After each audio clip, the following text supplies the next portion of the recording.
¿Qué tal, amigos? Buenos días. Retomamos de nuevo estos encuentros digitales que les ofrecemos desde el Grupo Multimedia de Comunicación La Cerca.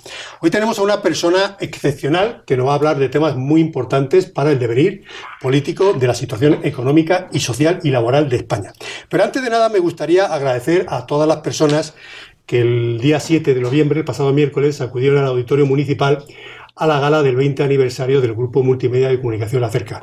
Se lo tengo que agradecer a todos porque fue un auditorio completamente lleno, más de 500 personas acudieron a la gala, que coincidió con la entrega de los 10º premios solidarios que este grupo de comunicación entrega.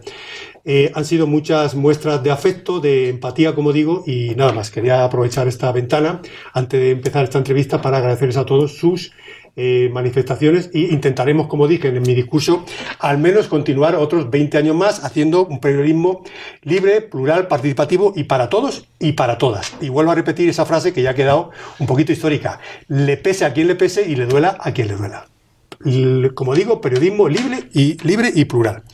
Bueno, ayer jueves en Albacete, en la Casa del Pueblo, en el PSOE, tuvo lugar un foro de ideas, una ponencia donde participaron, pues, entre otros, Francisco Valera, que es el secretario de organización del PSOE de Albacete, y también se contó con la participación del director general del SEPE, Gerardo Gutiérrez, que, como saben ustedes, es de Albacete. Y de manera excepcional vino también la que es la secretaria de Estado de Empleo, Yolanda Valdeolivas, que, entre otras cosas, pues dio unas pinceladas al respecto de lo que va a ser el plan de choque del desempleo juvenil. Y ya más prácticamente sin más dilación vamos a presentar a esta señora, que es Yolanda Valdeolivas García, que es la secretaria de Estado de Empleo, a la cual de verdad que te agradecemos muchísimo. ¿Te puedo tutear, Yolanda? Por favor.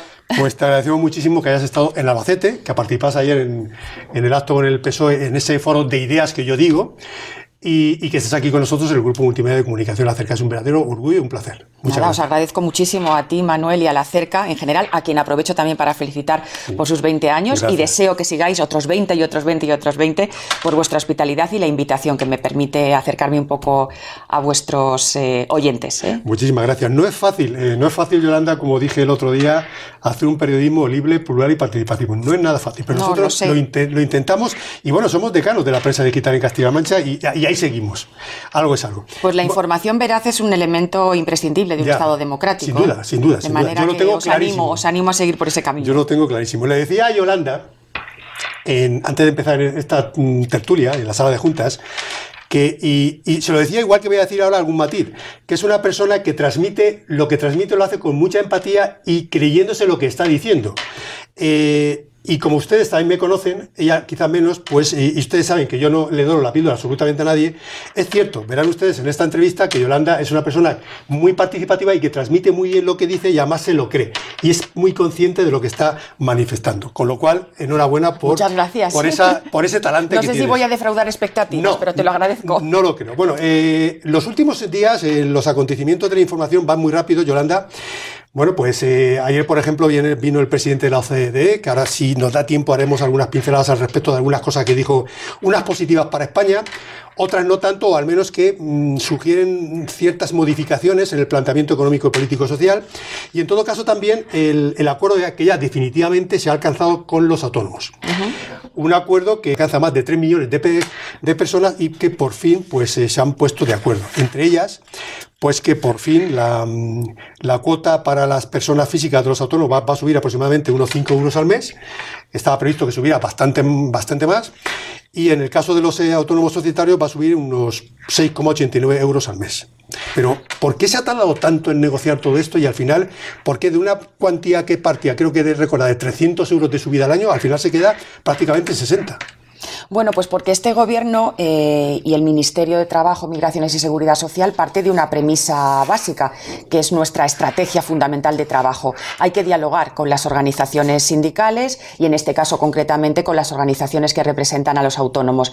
Entre las propias organizaciones había división de opiniones, había posturas enfrentadas y hemos conseguido encontrar un punto de encuentro, una zona donde todas las organizaciones se entienden cómodamente asentadas y donde el Gobierno también también es capaz de afrontar los retos de un elemento, yo creo, básico de nuestro sistema de protección social, que era el régimen especial de trabajadores autónomos, que contaba con deficiencias estructurales que partían desde el propio elemento de la cotización, como el elemento que garantiza la contributividad del sistema y justifica la posterior protección social, y una protección social, este otro segundo elemento también muy importante, que les diferenciaba en ocasiones de manera muy injustificada de la protección que reciben los trabajadores por cuenta ajena en el régimen general de la Seguridad Social. Teníamos que atender en este primer momento al tema de la cotización, porque la idea ha sido siempre en este gobierno la de acercar la cotización a los salarios reales recibidos por los autónomos. Ya sabemos que cotizan por tramos, pero muchas veces, como la elección es libre, la elección de los tramos de cotización, de las bases de cotización, es libre para cada autónomo, nos encontrábamos con la situación de que muy bajas cotizaciones producían muy bajas pensiones, muy baja protección. De manera que queremos, digamos, otorgar seguridad jurídica en lo que se cotiza y en lo que se recibe, y por tanto intentar aproximar lo más posible a los ingresos reales con lo que se cotiza la Seguridad Social, que luego determina lo que se va a obtener en el ámbito de la protección social, especialmente en pensiones. Si uno ve los datos, nos damos cuenta de que las pensiones que reciben los autónomos son muy, muy bajas, están muy por debajo de los ingresos de actividad. ¿Cuál ha sido el primer elemento? Pues fijar las bases de cotización también con una referencia que desde luego impactaba muy significativamente sobre la cotización, que era la subida del 22% del salario mínimo interprofesional.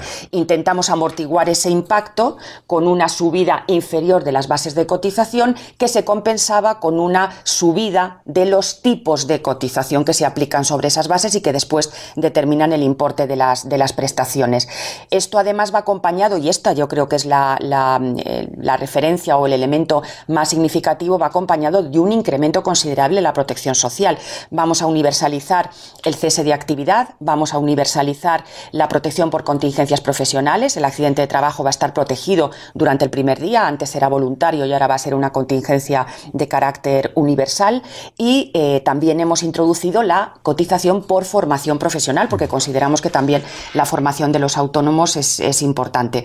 De suerte que, desde distintas posiciones hemos sido capaces de converger.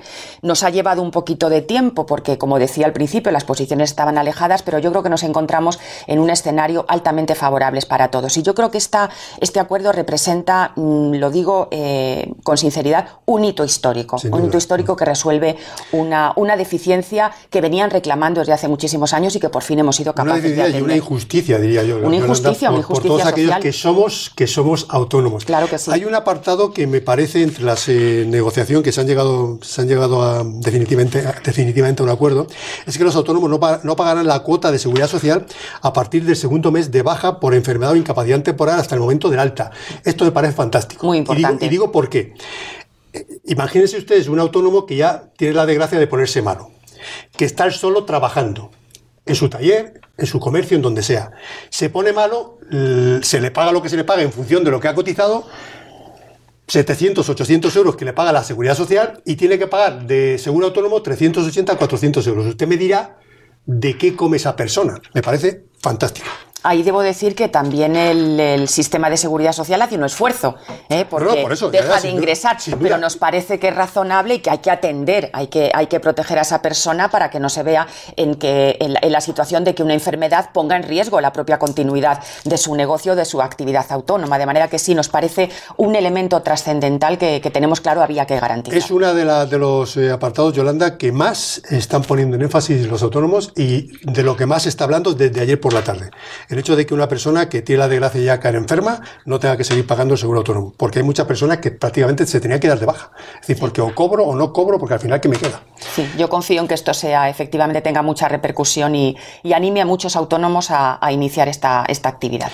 Otra pincelada que no quiero dejar de paso, Yolanda. Las autónomas, mujeres, dentro de los 24 meses posteriores a la prestación de baja por maternidad, podrán obtener una tarifa plana de 60 euros durante 12 meses sin necesidad de cesar previamente en su actividad. Otro apartado muy interesante. Muy interesante. Yo te voy dando pinceladas que Todas las medidas de nuestro ministerio están informadas por el combate contra la brecha de género. Y efectivamente en las autónomas hay una importantísima brecha de género. Tenemos muchas medidas en cartera también para animar el trabajo de las autónomas, pero nos parece que esto era una necesidad también imperiosa. No podemos hacer recaer sobre las autónomas, en este caso, el coste de una función social, de algo tan vital como hacer crecer nuestra natalidad, que está en tasas verdaderamente, en fin, sangrantes en nuestro sistema. Así que confiamos en que esto no sea un perjuicio, no sea un desincentivo a la actividad a una actividad autónoma por parte de las mujeres. Yo no sé todas estas cuestiones, todo este acuerdo al respecto de que el gobierno ha tenido con ATA, la repercusión económica, bueno, puedo imaginármelo, cuantificarla que va a tener en los presupuestos. Ustedes lo habrán tenido en cuenta y me imagino que el Ministerio competente de Economía luego no se lo tirará para atrás. Por supuesto, en este gobierno vamos muy coordinados, el Ministerio de Trabajo, Economía y Hacienda, aparte de otros ministerios. Es mucho dinero, tiene mucho impacto y estamos en una situación de la seguridad social delicada, por decirlo así simplemente, de manera que todo esto ha tenido que entrar dentro de parámetros presupuestarios y de parámetros económicos muy analizados. Estas medidas no se toman a la ligera, por tanto también quiero decir que esto representa un coste, pero son medidas realistas que el sistema puede asumir y que pensamos compensar a través de otras partidas, de manera que claro que sí, impacto pero suficiente. De esas partidas. Vamos allá. Ayer por la tarde en Albacete fuiste muy valiente. Yo no sé si a algún político se le ha oído, a un político o política se le ha oído hablar. Dijo usted que, más que el sistema económico como tal, el sistema de empleo en España es un mercado laboral patológico, que está enfermo. Yo no se lo había oído a nadie. No sé si era o no políticamente incorrecto. Yo estoy totalmente con usted que efectivamente el mercado laboral español está enfermo y más allá del mercado laboral, la propia economía, que si nos da tiempo también hablaremos de ella. ¿Cómo es posible, Yolanda, que tengamos la tasa de empleo juvenil más alta o de las más altas de toda Europa? ¿Qué estamos haciendo mal? ¿Qué no estamos haciendo bien? Y por otro lado, ¿se está instruyendo lo suficientemente bien, y tenga usted en cuenta esa variable tercera, para que a los universitarios o a la gente que sale, los chicos y chicas que salen de la formación profesional, también se les forme y se les incentive y se les fomente esa participación por intentar crear empresas? Dicho lo cual, en esas tres variables, contésteme usted, por favor. Pues algo efectivamente debemos estar haciendo mal y yo creo que aquí hay que ejercer un elemento de autocrítica evidente, porque además esta patología no es fruto de la crisis económica, que evidentemente ha impactado muchísimo sobre algunos colectivos especialmente vulnerables o especialmente con dificultades para acceder al mercado de trabajo, como son los jóvenes de quienes estamos hablando.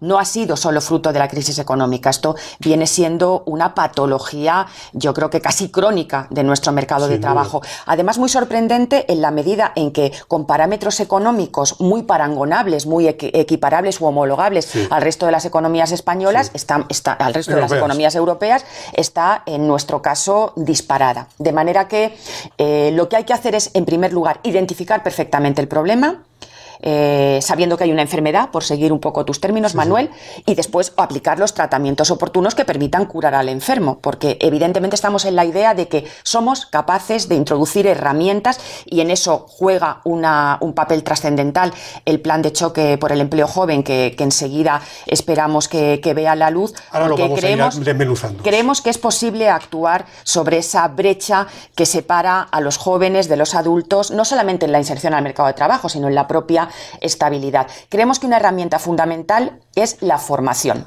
Evidentemente estamos muy coordinados con el Ministerio de Educación y Formación Profesional. Por cierto, por primera vez se llama Educación y Formación Profesional, lo que da idea de la importancia que da este gobierno a la formación profesional como un elemento de empleabilidad, como un elemento de preparación y de cualificación para el mercado de trabajo. Somos muy conscientes de que la educación y la formación para el empleo y en el empleo, con mecanismos de formación dual, con mecanismos de formación en alternancia, son elementos que probablemente no se han ensayado como debieran hasta ahora y que pretendemos reforzar. Y luego hay otro elemento que también estamos convencidos de que hay que reorientar, que es la orientación hacia el empleo. Yo creo que los jóvenes han sufrido una suerte de efecto desmotivación. una suerte de efecto de desánimo, de manera que han perdido la confianza en los poderes públicos y en su capacidad de inserción en el mercado de trabajo a través de esos instrumentos, y probablemente muchos han salido del circuito también de orientación, de formación para el empleo, de las oportunidades de empleo que les ofrecen los servicios públicos de empleo estatal o regionales. Bueno, tenemos que recuperar esa confianza, tenemos que recuperar el ánimo suficiente para hacerles ver que con una verdadera actuación orientadora individualizada que dirija sus trayectorias profesionales, que les acompañe en su recorrido hacia el empleo, seamos capaces de vencer esa brecha. Nosotros nos hemos comprometido en ese plan de choque por el empleo joven a reducir en un 25% la tasa de desempleo y ampliar la tasa de ocupación de los jóvenes, de manera que formación y orientación son desde luego dos pilares básicos capaces de transformar ese elemento y de tener un compromiso de país con los jóvenes, porque decimos que es la generación mejor formada que hemos tenido nunca, pero es verdad, muchas veces esa sobrecualificación es un elemento optativo para el ingreso al mercado de trabajo, y también por otra parte tenemos una capa de población joven infracualificada, prácticamente sin ninguna cualificación para el empleo. Tampoco les podemos dejar en la cuneta. También tenemos que darles herramientas de formación y herramientas de inserción, porque son el futuro. Yo incluía, Yolanda, una tercera variable. Es decir, ¿se está haciendo lo suficiente desde las universidades, desde los institutos, para conseguir transmitir a los jóvenes la idea de que también tienen que ser emprendedores? Sí, porque es una variable importante también, ¿eh?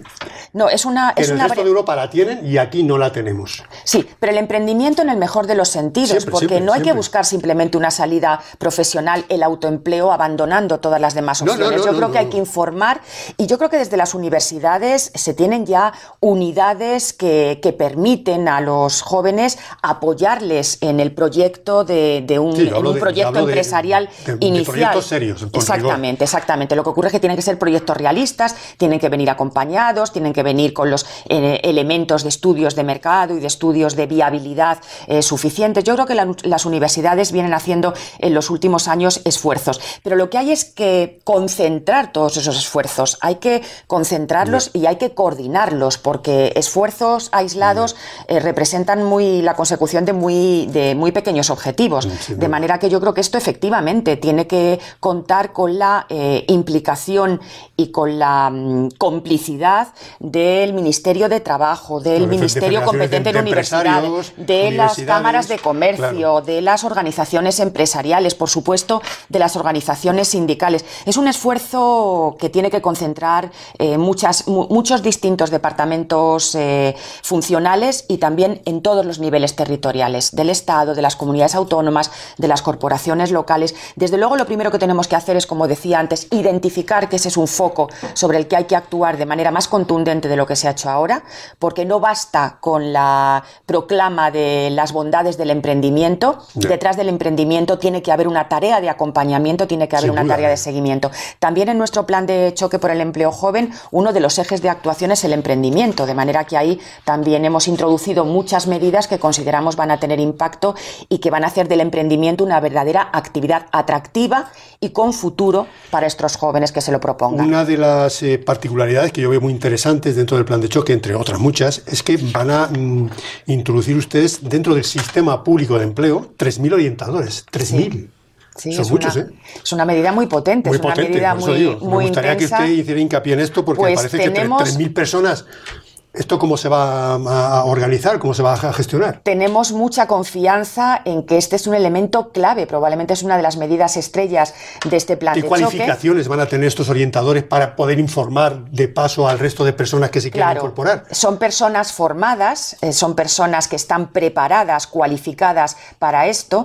Por cierto, en el mercado ya las hay. Hemos sufrido una debacle, yo me atrevo a decir, en los servicios públicos de empleo, tanto regionales como estatales, porque se han amortizado muchísimas plazas de orientadores. Si consideramos que la orientación es la puerta de entrada a la empleabilidad, la puerta de entrada al seguimiento y acompañamiento de los itinerarios profesionales y de la orientación hacia la búsqueda de empleo, yo creo que la figura del orientador se convierte en una figura clave, y eso solamente se puede hacer individualizadamente, solamente se puede hacer con recursos humanos. Eso no lo pueden hacer las máquinas, eso no lo puede hacer un robot. De manera que confiamos en que estos 3.000 orientadores, que evidentemente representan impacto económico y que representan un esfuerzo que asume este ministerio, son una oportunidad, una verdadera oportunidad que compensa con creces ese impacto económico con unos resultados que tenemos medidos, que tenemos cuantificados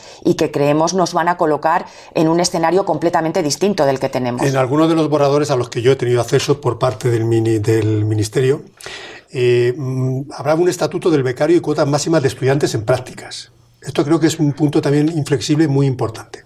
No lo llamamos ya estatuto del becario, porque justamente intentamos huir de la figura del falso becario, que es una preocupación también que ha tenido nuestro ministerio desde el primer momento. Hemos advertido cómo están huyendo de la disciplina laboral situaciones que debieran estar dentro. Me refiero a los falsos autónomos, me refiero al fraude en la contratación temporal que debiera ser indefinida y me refiero evidentemente a los falsos becarios. Hemos detectado que los contratos formativos que están idealmente pensados para que los jóvenes desarrollen, ya careciendo de una titulación previa, de una cualificación profesional previa, o ya teniéndola, pero careciendo de la posibilidad de aplicarla prácticamente en un puesto de trabajo, la apliquen. Esos contratos en nuestro país son insignificantes, tienen una cifra irrelevante. Claro. ¿Por qué? Pues probablemente haya disfunciones en el régimen jurídico de esos contratos que debamos corregir, pero al mismo tiempo creemos firmemente que es que las empresas están utilizando la figura del falso becario, están utilizando instrumentos que correspondería actualizar o instrumentar a través de contratos de trabajo como una forma de eludir esa aplicación de la normativa laboral. Por tanto, queremos un poco que hay que cambiar, claro. Una picaresca con múltiples factores, pero que desde luego tenemos que ser capaces de corregir.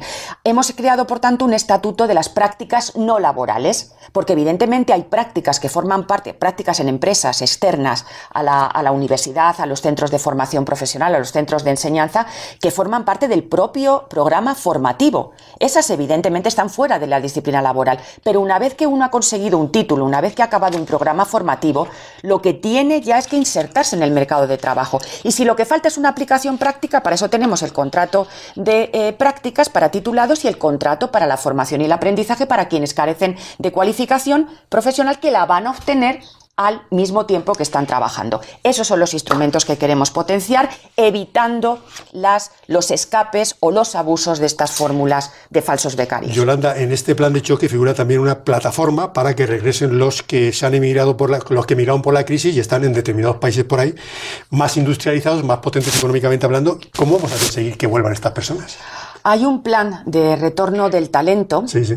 Que llamamos así y que tiene un objetivo diana, un colectivo diana muy identificado. Han sido nuestros jóvenes mejor formados que no han encontrado oportunidades de empleo en nuestro país y lo han encontrado fuera. Bueno, pues queremos que vuelvan si desean volver. Queremos fomentar, facilitar, promover su vuelta a España. Muchos de los que nos han abandonado y están desarrollando una actividad profesional en muchas ocasiones muy cualificada, muy bien retribuida, desean volver a España. Bueno, pues tenemos que hacerles pasarelas, tenemos que facilitarles medios para que puedan volver. Efectivamente, a través del empleo, porque lo que no podemos es exigirles que vuelvan a España abandonando un empleo de calidad, un empleo bien retribuido en un país donde son reconocidos, para abandonarles aquí a su suerte. Por tanto, evidentemente tenemos que fomentar mucho las ayudas, pero tenemos que fomentarlas sobre todo a través de la orientación y la búsqueda de empleos como mínimo equivalentes a los que dejan.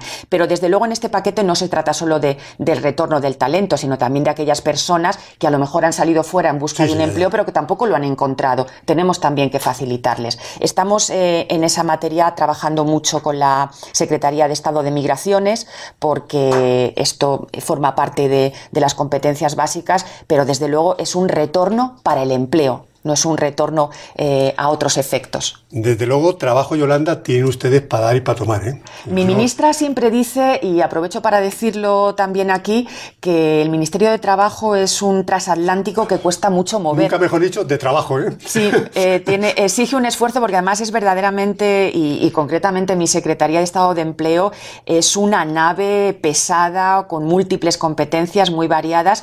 Es un reto verdaderamente agotador, pero al mismo tiempo apasionante. Yo creo que no hay nada más hermoso que dedicarse al empleo y a garantizar el empleo en una sociedad. Bueno, como ven ustedes, yo no me equivocaba en la transmisión con que esta mujer realiza las cosas y cómo las dice, ¿no? Y con ese énfasis. Yolanda, una tasa de paro en España del 14,55%, de las más altas también de Europa, y ya no le digo nada de Castilla-La Mancha. El 16,71%. Es la cuarta comunidad, digo lo de Castilla-La Mancha aprovechando que está usted aquí en Albacete, en Castilla-La Mancha. Es la cuarta comunidad de las 17 comunidades peninsulares, sin contar Ceuta y Melilla, que tiene más la tasa de paro más alta, el 16,71%. Y aquí, además, teniendo en cuenta lo que dijo ayer el presidente de la OCDE, que hay que buscar también la heterogeneidad que tenemos de las distintas comunidades autónomas. En el País Vasco no llega al 10% de paro, en Asturias el 11%, en Cataluña más o menos igual, en Castilla-La Mancha el 16,71%, en Extremadura un poquito más. La verdad es que la posibilidad de acceso al trabajo es muy heterogénea. Las tasas de paro por comunidades autónomas son muy complicadas. ¿Qué se puede hacer con todo esto? Porque claro, aquí también forman parte en la capacidad de trabajo que tengan las comunidades autónomas en función de su geografía, de su economía, de su territorio. De sus propias especificidades, claro. De su tejido productivo, de su trabajo pero más o menos estacional. Va a ser muy complicado, ¿eh? No, pero por eso yo creo que es un éxito de nuestro sistema haber transferido las competencias en materia de empleo del Estado a las comunidades autónomas, porque eso permite que las comunidades autónomas trabajen con sus propias singularidades. Efectivamente, Castilla-La Mancha sigue teniendo tasas por encima de la media nacional, en todo caso alejadas de otras comunidades autónomas que tienen tasas todavía mucho más insoportables, y desde luego lo primero que hay que hacer es identificar cuáles son las necesidades que tiene cada comunidad desde su situación de partida y instrumentar, articular las medidas que sean más eficaces en función de sus propias singularidades. Yo creo que eso es lo que estamos haciendo. En todo caso, debo decir que hemos sido capaces, y Castilla-La Mancha es un ejemplo también, de torcer esas cifras y de revertir de manera significativa la situación de la que veníamos, de manera que yo creo que tenemos que ser razonablemente optimistas en que vamos corrigiendo los defectos, las patologías, es decir, que el enfermo está un poquito menos enfermo de lo que venía estando. Probablemente el crecimiento económico ayuda, pero probablemente también las medidas proactivas que tiene en marcha este ministerio. Lo que pasa es que, Yolanda, para el que está enfermo todavía, esto le cuesta asimilarlo, es decir. No, y además ver a los que van por delante siempre produce también un cierto efecto desánimo. Pero últimamente las cifras de Castilla-La Mancha no están mal. Creemos que hay que perseverar en algunas de las medidas que ya hemos ensayado y que están dando resultados. Y yo repito que en atención a las especificidades de esta comunidad autónoma, creo que las medidas que tiene el plan de choque por el empleo joven, el plan de choque para los empleos de larga duración, la estrategia que tenemos para el trabajo autónomo, son capaces de vencer esas rémoras que arrastran y que no podemos automáticamente corregir en unos pocos meses. Llevamos muy pocos meses en el gobierno, que pueda parecer. Me consta. Han sido meses intensos, pero son pocos cuantitativamente. Y el verano por delante, además. Exactamente, pero bueno, un verano que no ha existido porque hemos seguido trabajando prácticamente todos los días, porque la verdad es que la situación lo requería. Pero es verdad, esta es una urgencia que no puede esperar, y confiamos en que estas medidas que yo ya estoy anunciando, otras muchas que tenemos preparadas, que no solamente están dirigidas a la inserción en el empleo, que también están dirigidas a garantizar la calidad del empleo una vez que se ha accedido al mercado de trabajo, reviertan una situación que yo siempre califico de intolerable y además incoherente con el grado de desarrollo económico y de desarrollo social que tiene nuestro país. Ya sé que no es de su competencia, pero desde luego nos hace un flaco favor el hecho de que, como sabe usted, tengamos en España pues una economía sumergida que está en torno entre el 25 y el 30%. Ya sé que no es el caso, ya sé que no es el momento, pero en otra ocasión quizás podamos poner esa variable en tela de juicio para ver hasta qué punto está perjudicando la situación económica y laboral ese esa variable de la economía sumergida y cómo afecta a muchos sectores. Es una materia muy transversal, permíteme que te diga, porque esto sí nos importa. Y quiero decir, entonces perfecto. Quiero decir, es que no nos compete solo a nosotros, pero también nos compete a nosotros. Y entonces, adelante. Hay una mesa de diálogo social abierta para el combate contra la economía sumergida. Una mesa que nos han pedido los propios agentes sociales. Y en esto confiamos en obtener grandes consensos para modificar una realidad que también es, yo creo que un déficit democrático clarísimo. Esto perjudica desde luego a los trabajadores y las organizaciones sindicales están preocupadas y actuando al respecto y exigiendo la adopción de medidas. Y a las arcas del Estado, a nivel de recaudación de tributos. Implica mucho a los poderes públicos porque esa es una fuga de recursos que no nos podemos permitir. 25% y es claro, desde luego. Pero implica también muchísimo a las empresas y así se lo estamos transmitiendo y creo que nos responden también proactivamente. Es también un elemento de competencia desleal intolerable en un sistema empresarial sano. De manera que yo creo que ahí seremos capaces de encontrar zonas de diagnóstico común y seremos capaces de encontrar también medidas que nos exceden, desde luego, con mucho a nuestro ministerio, pero que desde luego también estaremos muy preocupados de atender. Pues me alegro de que usted haya retomado el guante de esa variable que ha incorporado. Dice su ministra Magdalena Valerio, al respecto de la reforma laboral, que del primer momento ya dejamos claro que no la vamos a derogar, entre otras cosas porque no tenemos fuerza suficiente en el Parlamento. Y matiza, dice, aquella reforma la votaron el PP y el PDeCAT, como usted sabe es el Partido Demócrata Europeo Catalán. Bueno, ¿qué va a pasar con la reforma laboral? Bueno.